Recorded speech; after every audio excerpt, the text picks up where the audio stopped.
You look at the Mercedes. After 20 years, it's still gonna look good and feel good. What is the luxury in the modern world?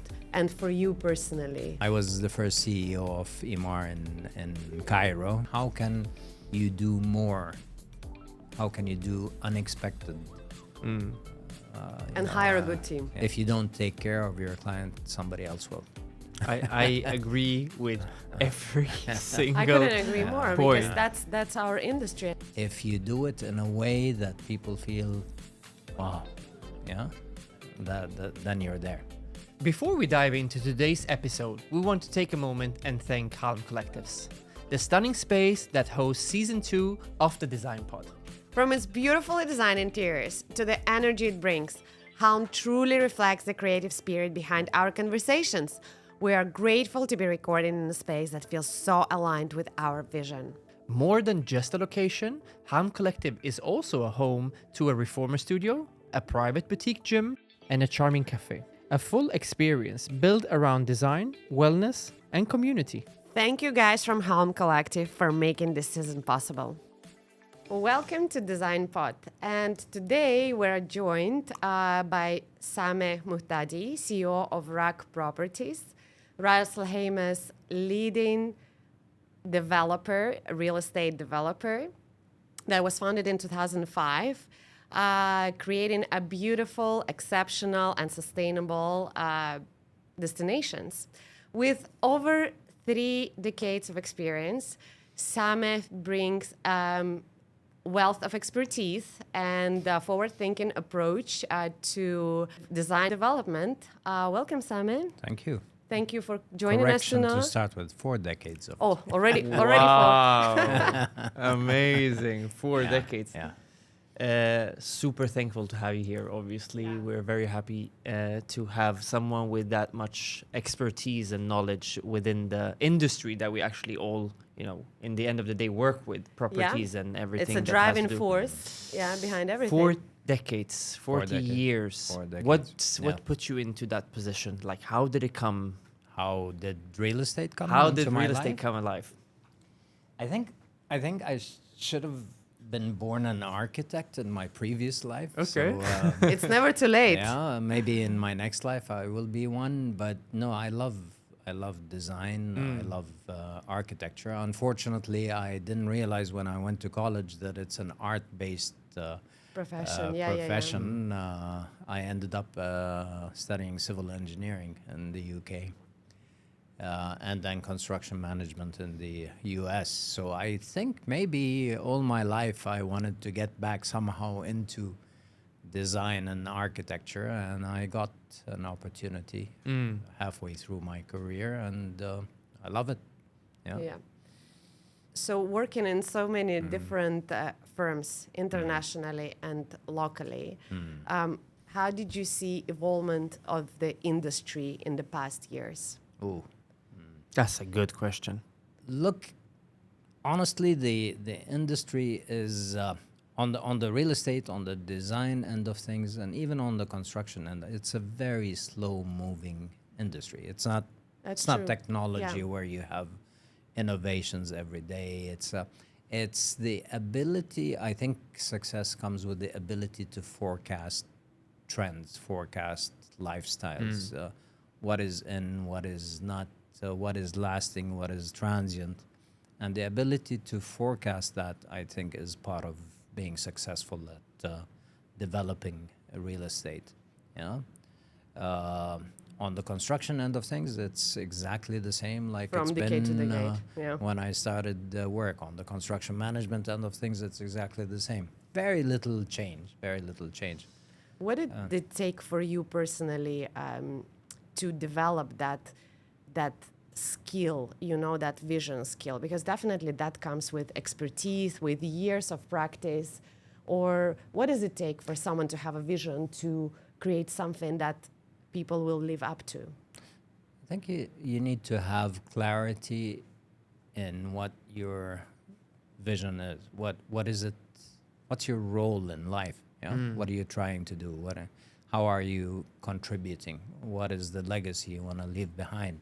Once you do that, it can be classified in a number of areas, either fast construction or competitive pricing or for me, I think it's mostly lifestyle. Yeah. Yeah. I've been fortunate to have lived in many different places, amazing cities, London, many years, Washington D.C., Cairo. Yeah. Yeah. Busy city. And obviously now UAE. So you experience the culture, you experience the mobility, you experience Yeah. lifestyles and so on. And the common theme for me is you want to provide an environment where people want to be. They want to live there. They want to spend their time there. They want to have fun there. Absolutely. They want to have their friends over. They, it's a community Yes. kind of. So for me, it's creating that timeless community and a place where you want to escape and just be either with family, like you mentioned earlier, or be with friends. And if you manage to do that creatively, yeah, then you're halfway there. Yeah, but you need to keep it in mind. You need to keep in mind the fact that you're doing this not for you, not for your glory, not for RAK Properties or Imar. You're doing it for The end People. user. the end user, the people that will live there. True. Was it Mr. Capellini, Giulio Capellini, that said that back in the days that they were designing based on what friends' houses was looking Yeah. like, but then now the new request is more adapted to what I really want and what my Yeah. Very comfort and personalized. very Yeah. personalized, you know? But I mean, it must be so difficult because every person is different, you know? So obviously that's where the whole property, market comes in, that you build in and target a certain target audience within one building. And In the then, different segments. Yeah. I mean, you've done this for a very long time. Within your career and within your path, was there a specific project that you felt that changed the way you were thinking or sort of, diverted you to the route that you would say that you're today? Absolutely. Actually, two projects at the same time. So all my life I was in engineering and construction. And then in 2007, I was approached by Mohammed Labbar. And he asked me if I'd be interested in changing careers, shifting from construction to development. Interesting. And I honestly didn't quite know the distinction back then. I thought it's one and the same. Yeah. The developer is the one that pays the bills. Yes, exactly. And why not? I was the first CEO of Imar in Cairo. Yeah. In Cairo. In Egypt. Yeah. So Imar Misr was established. Yeah. Was that 2007? I put the organization together in 2007. Yes. Wow. And that's when I got exposed to master planning. That's when Yeah. I got exposed to communities. That's when I got exposed to the great architects. Imar was a school. It was an education for me. I think I was very fortunate to have had my first development job with Imar. So one of the projects was Uptown Cairo. It was smack in the middle of Cairo in an area that had been forgotten for some reason, mostly because of the terrain. The area was inaccessible. It was a cliff in the middle of Cairo. On one side, you had the old cemeteries, which are really fascinating architecturally and archaeologically and so on. But it wasn't an area that was desired. Okay. And what Imar did was actually take that area and convert it into literally uptown Cairo. That was fascinating, being able to take a district and convert it from nothing to uptown. Yeah. But I think Amar is very, very good with that. I mean, absolutely. they're excellent with master planning. Absolutely. That's And, definitely their strength. Yeah, and I met some fascinating people, some very talented people on the master planning end and on design end and marketing and so on. And the other project was Marasi in North Coast, Egypt. Yeah, I've heard I about was that. responsible Yeah. for launching that. started the construction, built the club there. And it's a beautiful site. It is a bit of UAE in Egypt. Yeah. Yeah. And I think what we started there is something new to Egypt, which is fully finished units. So typically in Cairo, real estate developers, they give you the units core and shell, and everybody does their own thing. But that means that a building can take 20 years to finish because your neighbor just decided in year 10 to start construction. And Emar introduced the finished product. And the challenge was you're selling a finished product at finished product prices, whereas the rest of the market is selling core and shell at core and shell prices. So the education took a while. I think when we started handing over the first phases, that's when people realized there's a difference. Yeah, we see the impact of master planning, of streetscaping. These are things that people weren't aware of at the time. So I'd say, to answer your question, Emar and that role that I had with Emar was a life changer for me. Played a significant part. Did that also change your attitude in developing or in terms of real estate? 100%. Yeah, 100%. because you mentioned both of your places was in Egypt. Because Because they're those was both Egypt, yeah. but they're my start in real estate In development. real estate life. Yeah, and those were my first two projects in real estate development. Before that, I've done a lot of construction work all over the world, but that was the first thing that actually brought me into this whole industry as well. I designed and developed houses for refugees. Yeah. I remember you mentioned that. And it was recognized by President Sisi in Egypt. Oh. And it's a super cool. Maybe we should talk after this podcast. And, That's what I want to do for my retirement. Yeah, Yeah, I have it all ready for you. I have definite ideas on what I want to do later. I would love to show you. So Sure. Yeah. And this intersects a lot with the visionary thing that we were discussing. If, for example, what Amar is doing or was doing back then, 10 years back, is creating a product that wasn't there before, or in many parts of the world at least, it wasn't. Correct. Yeah, and to come to play that, to be part of that team is amazing. Yeah. So I wanted to dig a little bit on this team. What does it take to build a great team, and what components do you need? Because I think team is everything, and you mention it in a lot of your interviews and in your podcast, that your team is everything.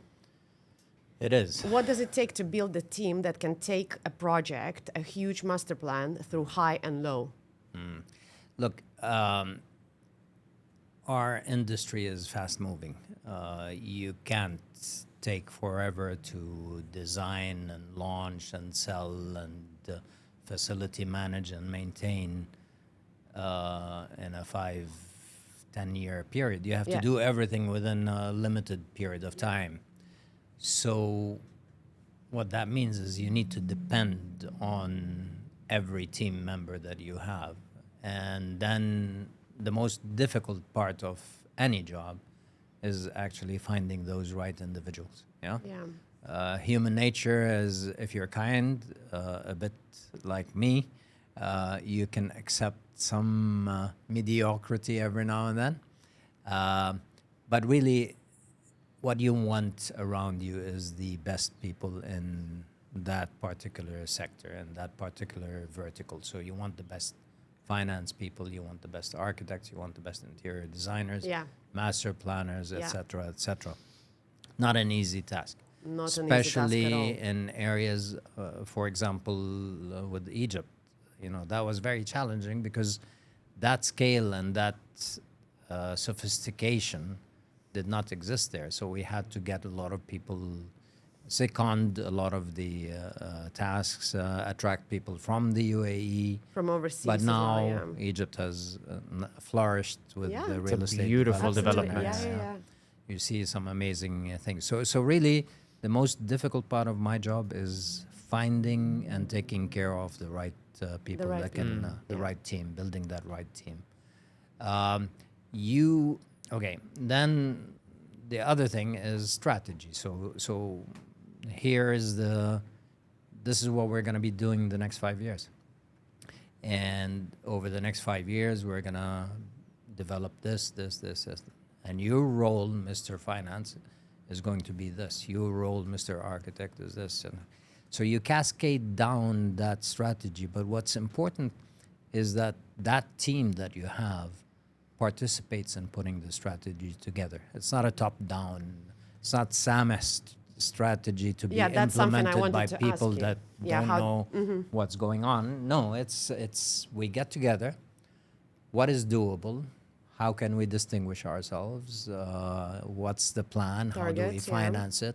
What if the market changes? What if you do stress analysis on your strategy, on your plans, and you have to revisit and so on. So the trick is, after you have the team, after you put the strategy, you cascade that strategy down to every individual within the organization. And that individual must know that this is my part to make this strategy successful. And when you are successful, you need to acknowledge that. Yeah, you need to tap the people on their back and tell them that thank you. Yeah. Absolutely. My success is because of Is your success, is, and it's a company yeah. success. So you're yeah. basically the author within the whole process of the book, and making sure that this Conductor. conductor. I'd love to say that, but in the real world, you have boards, you have True. yeah, everybody has a boss. Everyone Yeah. has a boss, and everyone Absolutely. You know the saying, and it's never exactly what you want. It's often, as a group, this is what we, as Sameh, this is what I love to do, but as a group, this is what we will do. Yeah. Because Yeah. of other considerations. Yeah, because the restraints and Yeah, financial, of course, credibility. you became CEO for RAK 2027. For RAK, sorry? For RAK 22. 22, correct. 22. The development of Ras Al Khaimah, of where it's going and the vision and what you guys are creating there is, and it's amazing. Yeah. It's It's impressive. It's so impressive. The whole Yeah. UAE in general, but also I love to see how things are moving forward, and the Definitely vision is up and definitely coming, up yeah. and coming. And of course, you guys are a huge part of the whole, building Ras Al Khaimah. How different is that from your previous experiences? Like, what's your challenge now when you are with RAK and RAK is obviously the new kid on the block. Yeah, Yeah. it's a sudden discovery for many people. The Wynn Resort was the catalyst that put RAK on the map. But actually, before that, COVID put RAK on the map with staycations. When we couldn't travel and people wanted Yeah. to spend And time we all end elsewhere, up in RAK, everybody discovered RAK back then. So it really predates the Wynn Resort. I think Wynn and the discovery of what RAK is about, and for me, what RAK is about is nature more than 100%, anything yeah. else. Yeah. RAK is about beautiful beaches. It's about the marine life that you actually, where we are at Mina, you swim with turtles. Yeah, we have a year-round flamingo sanctuary. Even those flamingos, when we were building Anantara, they migrated away to the other side of the mangroves. So what we're doing now is we're feeding them gradually to try and So that bring they them come back to. come back. come back, so that when you're in Anantara having breakfast, you can see the flamingos right across from you.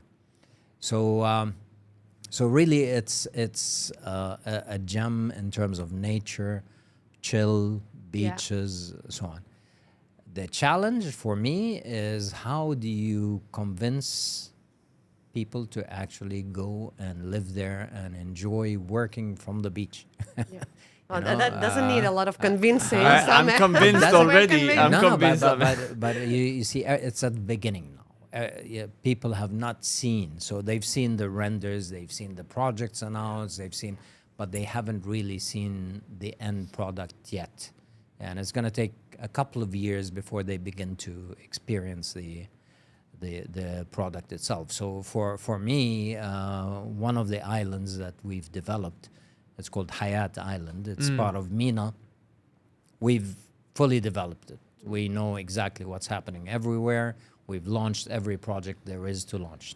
There's nothing remaining. Not a square meter is undetermined. Now we're beginning to hand over. So we're handing over 1,000 units this year, 2025. That's when you'll begin to see what it means to live in a RAK building.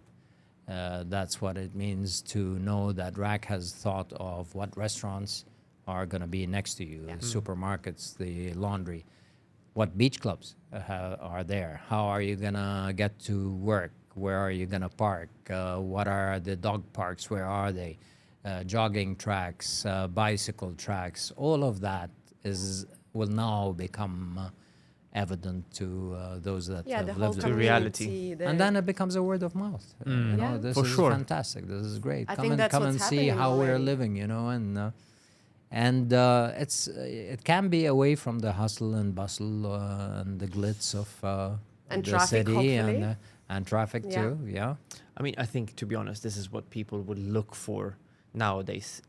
Even if you have a busy lifestyle, when you go home, you just want to take it easy, maybe, just chill out and Yeah, but there is also a huge shift in, in many professions. There is now so many digital nomads, as you said. Yeah. People who actually do work from home or from the beach, in your case. We are betting on that. Yeah.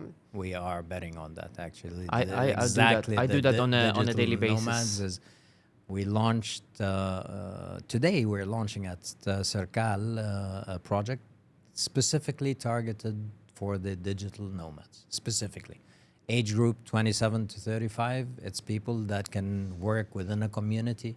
So What's the between, name? between Gen Z and millennials. Absolutely. There you go. What's the Yeah. name? Enta. Enta. You. Enta. And Yeah, they- yeah, yeah. Well, where in It's Azakal about is it? you. It's at Mina, and we've done it in collaboration with Bas Ackerman, who was behind the Hive concept. Hive in Yeah. JVC. Yeah. It's a hugely successful project with a waiting list Yes. of about 600 yeah. people wanting to live in that building. Yeah. Wow. It's never empty. The minute somebody leaves, somebody else is waiting in line. Wow. A lot of collaboration amongst the tenants there. You network, you work together, you work alongside each other. wow. It's incredible. Yeah. Well, RAK Properties has so many different segments. You guys have hospitality, you have resi commercial buildings. What would be the DNA that you want RAK Properties or all your assets to have? Lifestyle. Lifestyle. Yeah. Yeah. Lifestyle and timeless lifestyle. Yeah. Yeah. Not some passing trend, with design, with services, but there's timelessness and there's novelties, and Yeah. I'm a strong believer in. You look at the Mercedes vehicles. You look at their design. You feel that they do it right in the sense that after 20 years, it's still gonna yeah. look good and feel good. Yeah. So timelessness is key, I think. And if you manage to combine that with taking care of clients, so it's not the design needs to be timeless. Senses have to be timeless. You need to cater to all of the senses. Yeah. And that's where design and architecture comes 100%. into play. You mentioned before that you wanted to be an architect. Yeah, yeah. So I guess it's a very important part of Key. Key. Yeah. We're using technology now in our design to actually optimize views. Yeah. So we do 3D digital mapping, and we look at With VR passage glasses. of. That's another story I'll Yeah. tell you about that. Yeah. What we're doing is something fascinating on that front as well, without the glasses actually. No, in master planning, what we're doing is we're creating the models of what the buildings are going to look like, how are they positioned, the heights, the views relative to each other, and we're trying to optimize the views. Yeah. We're trying to optimize the breeze. We're trying to optimize temperatures. This is very important in UAE. I love how you know, future forward you guys yeah, are yeah, thinking. It's Yeah. really impressive. It's also great because now that if someone is listening and you would like to purchase a property, let's say you know Yeah. that someone is thinking about it, what view you guys gonna have, Yeah. whatever place, very wherever in RAK you buy, for example. This is pretty impressive. We're even Yeah. talking to some experts in microclimate. You know, some plants with shading, with the amount of water they need, they contribute to that specific neighborhood climate, and we are experimenting on that front as well. Yeah, so it's fascinating. You guys are very strong on sustainability. You know, it seems like it's a very fancy word these days, and everything is sustainability. But you really implement it in your projects. The world has changed. Yeah. You go on booking.com and you see the green sign for hotels, and it shows how sustainable. And studies suggest that 30% of the choice these days is how green is that particular hotel. You know, people care. It makes me because happy. now they know the impact of pollution. They know the impact of taking care of the environment. When you fly on any airline and you make a booking on the airline, it tells you how much CO2 this particular plane. This flight is reduced. What this tells us is that people are becoming more and more aware, and I'm happy to say the younger generations in particular, they want to have an impact on the future. They want to have an impact on the environment, on the climate, and it doesn't take that much. You know, there's many low-hanging fruits on that front that for us, we have a mangrove nursery. We started the Discovery Center for kids that can come and learn about the birds in that area, the marine life in that area. How do you take care of plants? It's fascinating. Amazing. If you start young with the kids, when they grow up, they will make a difference. We're actually now doing coral reef plantation. Wow. Amazing. Instead of so we were presented with two options: either to prevent erosion, you use rock and you build underwater. You build or coral reef. Okay, it'll take longer with the coral reef, but at least you're helping the environment. You're creating something You give of something in interest. return, Yeah, yeah. exactly. Fantastic. So You guys say people make the space, right? 100%. And creating communities is, in my understanding, something that is the future. And whatever we do today is what we leave for the next generations of living. In Sweden, for example, we grew up with taking care of the environment. Everything had to be learned in school. Plastic goes here. The cap of something else goes there because it's not plastic. So the whole making sure that the what do you call it, compostation, recycling goes into the right place and then being taken care of. It's not only us or the people doing it's every single the parts. element. It needs to be taken care of. It's an ecosystem. Yeah, for sure. Water also is, of course, something that is very, very important. So, and what we see now, because the water is so harsh in UAE, we see a lot of developers focusing a lot on the water part as well. Yeah, we have a massive waste treatment plant. We actually maybe overbuilt it historically, so now we've downsized it. But even we're importing sewer. Oh, really? To convert it to gray water to actually water the plants and the landscaping that we have. So we're going to that length, because we're not yet generating enough sewer within the community to to operate that plant. So we're going that far, you know, to actually try and, because originally what we were doing is we were watering with chlorinated water, and one, expensive, two, polluting because of the desalination plants, but also costly. Yeah, so yeah. Yeah. It seems like you guys are going from all way. You're going to every single segment, you know, of sustainability, everything. You have so many beautiful hotels in your portfolio, and beach clubs, as you mentioned, 4-5-star hotels. What is the luxury? What is the luxury in the modern world, and for you personally these days? Oof, very difficult question, but if I had to venture with an answer, it's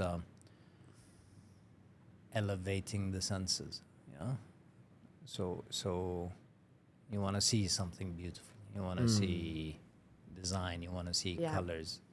You want to have aromas for that place, so you can smell, you can taste. The whole experience, all the senses. All of the senses. It's luxury for me is how well do you take care of the senses? Yeah. Yeah. Are you doing it mediocrity and halfway there, or is the temperature perfect? Is the aroma perfect? Is the lighting perfect? Is the breeze perfect? Is the shading perfect? That's luxury. Yeah? If you do it in a way that people feel, wow, yeah, then you're there. I couldn't agree more, especially in hospitality. Yeah. I think you guys nailed it on Mina Al Arab. This is what all the components that you just spoke about is there. You know, all the small details is there. Was there anything specific that, you know, was that your sort of first trial of getting all of these components to get together and try to create something, or this is like the vision that you had from the start? From a business and commercial perspective, real estate is a huge part of UAE economy. It's a huge sector, and it's fiercely competitive. Absolutely. There's, you know, you just go down Sheikh Zayed Road or any road. How many development signs do you see, and how many names do you actually recognize? I mean, I'm in the business, and I've lost track I've lost of count, for sure. You have to be different. Yeah. So the way I think of it is, if you don't take care of your client, somebody else will. Yeah. And you want to come up with answers that people haven't thought of before. You want to always be ahead of the curve, and it contributes to the brand strength. You know, once you've established the brand and people know who you are, it becomes easier. Yeah. It becomes easier to sell. It becomes easier to attract. It becomes easier to convince. So building that brand around sustainability, around technology is key. So you would say that's the key decision of terms of design, to keep it sustainable and try to, you know, develop it. Think of your clients. Think of your clients. Think of how can you do more? How can you do unexpected? And hire a good team. Yeah. Think of your client and hire a good team. You can't do that without the good team. Yeah, you can't. I mean, it's already a very difficult question. How do we do something new that is not seen before? You know, it's. I'll give you an example. One of the things we're very cute example, actually. We have robots that will do food delivery. So Deliveroo or Talabat or they'll come to the building, instead of them going up in the elevator and calling, where's your door? You deliver to the robot, and the robot knows where the apartment is and how to make that delivery. So it's interesting. And you don't, from a security point of view, you have maybe 50% less people using the elevator. You're not wasting energy the way you would otherwise. So yeah, it's interesting. Well, you mentioned also about the flying taxis. I can't quite get over it. That we will be the first. I would definitely the first to implement it, and First, you guys, the first in UAE will RAK, be. UAE will be We the no, first. I won't take credit for that. That's RAK government. government, Actually, yeah. yes, RAK government. Yeah, there's experimentation. There's regulations that are being put together because obviously it's unlike taxis. They have to have a zone, a path, a takeoff area, Landing. how do you maneuver, kind of like the same with the planes. You have to regulate definitely. Yeah. elevations, paths, etc. So that's happening now. I think Ras Al Khaimah will be the first emirate to utilize air taxis. Yeah. And also the railroad. Self-drive. Yeah. Self-drive. No. No. I don't know. You got me. That's a good, good Look, question. I told you we're Okay. not the ones doing it. So, yeah, no, I'll find out. I'll let you know. No, but one thing I'm working on is the potential of using electric hydrofoils from Dubai to Ras Al Khaimah. Okay. Electric hydrofoils are being developed by the people that design for America's Cup. You've Yeah. seen those beautiful yachts in Maine when they do the races and so on. And those yachts go above the water on foils Yes. beneath. They're using the same technology. They're coupling it with electric motors. And now, successfully, there's large hydrofoil vessels that are electrically operated. It would take an hour, 45 minutes to get from Dubai, from Marina to Mina in Ras Al Khaimah. It's fascinating because you get to see Dubai, Sharjah, Ajman, Al Quwain, Ras Al Khaimah in that 1 hour 45 minutes. That's amazing. And I feel like all of us, we probably will be there. We're just going You to move should. all together to all of you have to look. Ras Al Khaimah. One thing I wanted to say, and I didn't get to it, but all major cities have that small heaven. New York and the Hamptons, or Rhode Island. Everybody in the city on the weekend they switch off, get in the car, and they're in their little heaven. I'm hoping Ras Al Khaimah will be everybody's little heaven. In the It UAE. sounds definitely like I wanted to leave this place question that's- for the last. What is your vision? But you just answered that. Yeah. It couldn't be a better vision for a company, or for a development to have that. In terms of hospitality, I want to go back to this one a little bit, and now that you have so many beautiful hotels. What is the future of hospitality? What do you think? Where are we going in terms of hospitality design? And what is your projection for the next 10, 20 years from now on in this segment? Hospitality, tourism is going to be key for the Ras Al Khaimah economy. And the government has already set its targets and vision for 2030, which is after when resort opens. We expect the number of keys in Ras Al Khaimah to double between now and then. Tourism last year was at a new high of 3.5 million.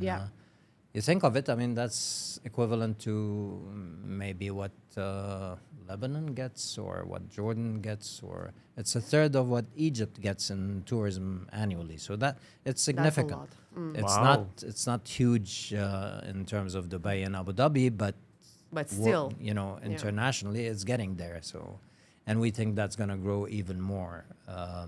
So there's demand. We're trying to meet part of that demand in Ras Al Khaimah. RAK Properties is trying to do that. Our target is to do at least 10 to 15% of the hospitality offering in Ras Al Khaimah. We now have the Anantara that we've opened. It's a beautiful overwater resort. InterContinental is a large, also beach resort that is extremely successful. We're starting construction on Nikki Beach I'd say in 2 months' time, roughly. Yeah, we're in the permitting stage at now.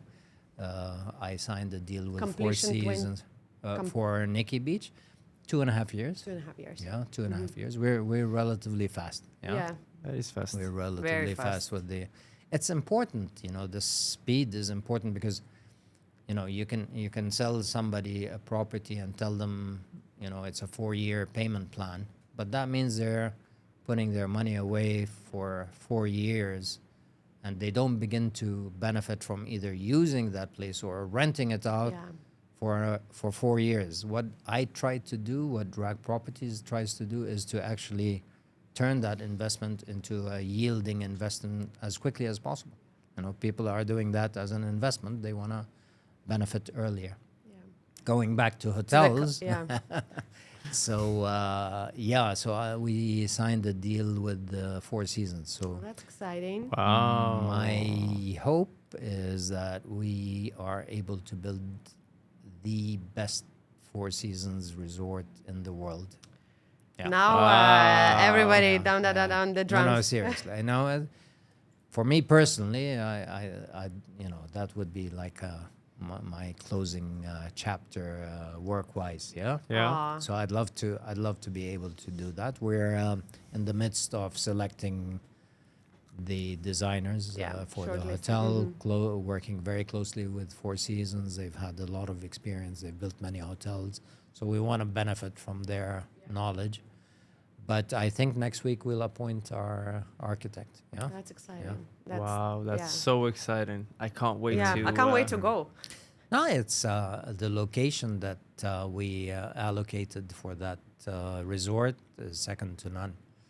Who It's, knows? Maybe you open will be beach, shooting huh? next White Lotus season there. There you go. Yeah. White Lotus transformed Sicily. I was there last summer, and I tried to get a reservation at the Four Seasons where it was Yeah. filmed. Taormina. I tried in June. They said the first availability is November.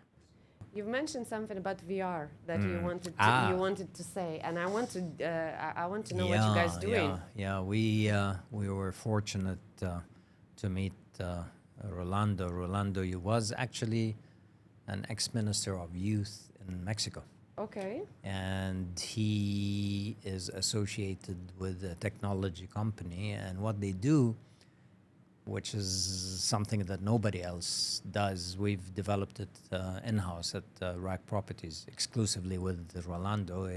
It's a gaming platform. It's real estate on a gaming platform. Yeah, so it's not So you virtual reality. It's not 2D. It's not 3D. You can actually drive, Through go Mina Al Arab, into the let's say. garage Yeah. through Mina Al Arab, Arab, and you can. the boulevard, and then make a right, and then and it is so heavy with data, it's incredible. Yeah, so you can actually, okay, this is the apartment I'm interested in. You can go into the garage, go up to the lobby. It's a complete sensory journey. Amazing. And it allows you, and you can look at, you can be in your apartment and look at it in the morning, noon, sunset. You can go to the balcony, look outside, look down at the swimming pool. It's fascinating. It's taken us a while, but brokers and our sales team are loving it. It's making their life so think much this- easier. So people don't have to imagine. You can actually It's also, I feel walk like, them through it. yeah? exactly for new generation. Yes, It's it's key. definitely it's the key. Yes. You know, this is something that we all experience. The games now, everything with VR. The way we show something to the client is with VR glasses. We had a guest before, you probably know them. They were telling us that when they have the client, they bring them to the space. They wear VR, 4 of them, let's say husband and a wife, a couple, and the designers, and they walk through space Yeah. together, and they touch and they see everything that will be within the space or it's, apartment or like, okay, residential property. It's it's No, impressive where we are. Where we're going, heading where with, we are with heading. technology. Yeah. Yeah.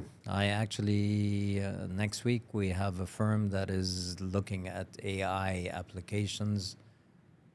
In what areas can we apply AI in our industry and real estate? It's everywhere. I mean, Everywhere. in finance and images and design, and so Yeah, but we're also focused customer on experience, yeah. exploring maximum potential for technology in our industry. Yeah. I know you partially answered, but where do you see RAK itself, like as a part of the world in 20, 30 years? I know you have a vision already, and question. you partially answered that. I'd like to think that RAK is going to be on everybody's top 10 must-do bucket list objectives. Look, it's a beautiful place. The nature there is incredible. I mentioned the beaches, and I mentioned the mangroves, and I mentioned the flamingos, but actually the mountains are also a very unique offering for Ras Al Khaimah. It's gonna be a chilled lifestyle. It's gonna be a place where community has been created, curated for a lifestyle living. that is sustainable, that is enjoyable. We now have, at RAK Properties, we're using a firm out of Holland that are doing placemaking. Yeah. Yeah. So instead of just designing a retail mixed-use place, no, it's placemaking. How do you bring life to this place? The restaurants have to be, with the weather here, you can't design something that's Yeah. dependent on the outdoor. So in these months, what do they do? In these months, what do they do? How do you sit next to the marina, et cetera, et cetera? These things, I think the fact that RAK is happening this day and age Yeah, with so much will- technology. will assist and make it easier for us to come up with the incredible product that we have in mind. Well, it's almost the end of our episode. I mean, time flew by. Honestly, I have so many more questions for you. I could keep you all day here. I can't wait to go and look into You more have of to. your website and Yeah. No, and you have to visit. It's 1 hour. It 100%. takes me an hour We to do, get we from do. my 100%. home and. You just sold it so well during this episode. That wasn't to the me. intent. Honestly, No. It But wasn't I the mean, intent. I'm not a salesperson. I'd hate to be a salesperson, but not in that sense. yeah, I mean, yeah. you sold it in the sense of what you explain the vision and explain the Yeah. thoughts and the Yeah, process behind about it. it. It's what I'm Yeah. looking for. yeah. You know, that's I would be your target audience for RAK. So I'll definitely look into that. Yeah. Our challenge is to tell the story. Our challenge Yeah. is actually to get more people aware of what a special place it is. Yeah. I'm so excited for UAE in general. It's 50 years or 60 years is nothing compared to Italy, which we're talking about, thousands of years, and Europe, or within this period that we are in UAE, and see the incredible development that we're seeing. Yes. That's the vision. We're lucky to be. Yeah. Lucky to We're be. definitely lucky and blessed to Definitely be lucky, within yeah. this and be able to see. I enjoyed this so much. Thank you so much for coming. We have the previous guest left you a question, Oh, Yeah. and the question I will tell you, but then I also want you to think about a question that you would leave to our next guest that comes. The question was, what was it within the beginning of your time, something that you learned within design or within your field that you had to unlearn? And then what did you replace it with? I think I may have actually answered that in one of my. I've been blabbering a lot, so. No. Look, the issue of timelessness. So don't follow today's trend. You need to think longer term. You need to think timeless. Yeah. So I unlearned that what's hot today is what we need to do. No, it's not. It's you need to create something that 20 years from now looks like it was just designed. It's something you enjoy living with then and now, and your kids would enjoy living with it later. So, if anything, don't blindly follow trends. And I answered that when I mentioned Mercedes. Mercedes, They're yeah. amongst the entities that do it so well, and obviously Porsche for sure. I mentioned them for a reason. Yeah, so that would be what I unlearned. Trends. Don't blindly follow trends. Yeah. So in the next. What would be your question to our next guest? It can be anything art related, design, anything related to the industry, or not. I'd love to attract the talent that you see in a place like Italy. You know, Yeah. I'm sure you've been to Salone recently as well. How do we create the talent here? That same. What is it? What is it that makes the Italians create the way they do? And the question is, we'll never get to where they are, but how can we get close to that in creativity? How do you foster foster homegrown creativity? talent? How do you foster yeah. homegrown talent? Yeah. Very good Very question. good question. Very Thank good you so question. much, Sameh. Thank you. It was a real pleasure, really, having you here with us. Pleasure And is we learned mine. so much. Thank you so much. You're welcome. Thank you. You're Thank you for your welcome. time.